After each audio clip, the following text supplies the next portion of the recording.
Is that clear? Yeah, it's interesting that you use the word passion, because Yeah. for me, passion is something that I feel passionate about. Yeah. And that can be my wife, it can be my football team, my business, walking the things that I love. And I see it as something positive. And this Yes. maybe not the terms you see it in. And yet we're looking at passion here as something that is maybe, as you say, a reaction, a knee-jerk reaction to something. Yes, yes. The Enneagram is interesting and kind of unusual in that a lot of the terms for things to me are like codes. They're not necessarily the meaning that we typically have for those words. So passion here is really used in a very old-fashioned sense, like when we talk about the Passion of Christ. So the suffering of Christ on the cross, for example. Yeah. And the enormous amount of energy and pathos that was going into that whole process for him, as well as exaltation, of course. So it's in that sense that the word passion is used. We tend to use that word also sexually. Passionate desire. Yes, absolutely. Right. Yeah. It's being used here in the Enneagram in the sense of like tremendous force, tremendous energy behind these particular emotional states.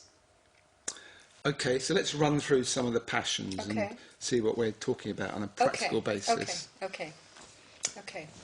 So beginning with point 9, which is the point at the top of the Enneagram, and is really the basis of all of the other 9 types. I think I talked about this in our last program in some depth. We can see that what point 9 represents, whether it's the fixation or the passion or the instincts there, they're sort of primary. It's like if we took white light and refracted it through a prism, point 9 would be the white light, and the colors of the rainbow would be the other types, the other 8 types. So they're differentiations, really, of this fundamental principle represented at point 9. So, that said, here the passion is laziness, and the virtue is action. The passion here is pointing to one of the forms of suffering that we humans encounter and experience, which is not attending to what needs to be attending to, being lazy about listening to ourselves, doing what we need to do in our lives, whether it's balancing our checkbook or doing our taxes or doing the things that we know we really need to do and end up dragging our feet on, in fact, sometimes even forgetting that we need to do it in the first place. So that kind of procrastination is something that for many people is tremendous, tremendous suffering in their lives. So, of course, for people who are 9s, laziness has to do with a difficulty in attuning to themselves, knowing what they think, knowing what they feel, really feeling what's going on in their bodies. It's a laziness in terms of self-attention. And they're probably aware of that if they really look at themselves. Yes, I think so. It's not something that's that unconscious, is it? No, it's not something that's that unconscious, although I think the depth of it for most 9s tends to be unconscious, just like all the other passions. There are levels of perception of them. And as we work on ourselves, as one investigates what's going on inside one's psyche, there are increasing levels of depth in which we can perceive the passions, and increasing levels of subtlety also. So how does then someone get from this laziness to action, which is the virtue? Okay, that's a good question. From the perspective of the work that I teach, the Diamond Approach, actually, let me say something first about that. The Enneagram is really a map of, let's talk about the map of the passions and virtues. It's a map of the difficulties that one typically finds within ourselves, The virtues are the end result of our work on ourselves with those particular problematic areas. The virtues are also attitudes that we need in order to resolve that difficulty, represented by the passions. How we do that is very much up to the individual path that we're using to approach these areas within ourselves. So the map of the Enneagram doesn't tell us how to do it, but it tells us what we can do and what's Okay. possible for us.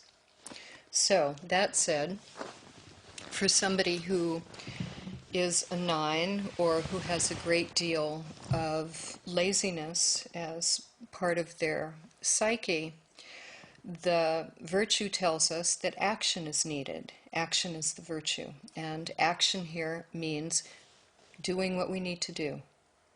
So action means if we're unaware of what we really believe about something, it's doing whatever we need to find out what we really think, or to find out what we really feel about something, or to get what our body actually needs. You know, that we need a particular kind of diet or a particular kind of exercise.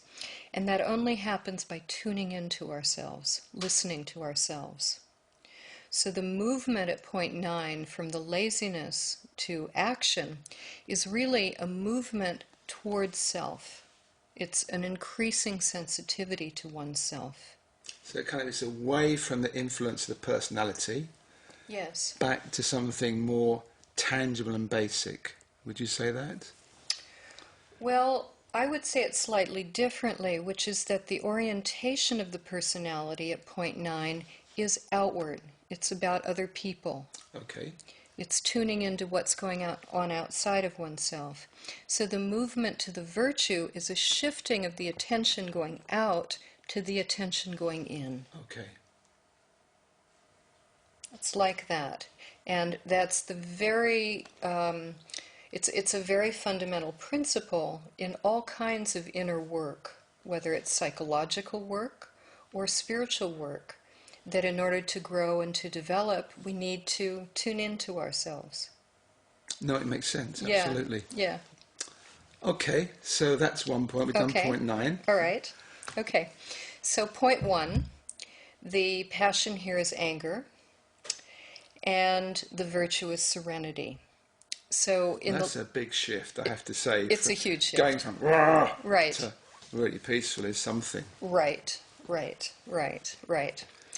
And the definition of anger that Oscar Ichazo gave, I think, is the best description of anger that really encapsulates what this passion is, which is that it's standing against reality.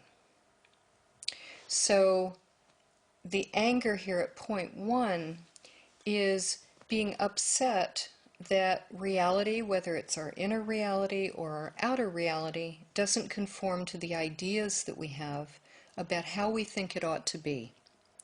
So here, it's our preconceptions about what ought to happen or what ought not to happen that cause us tremendous suffering.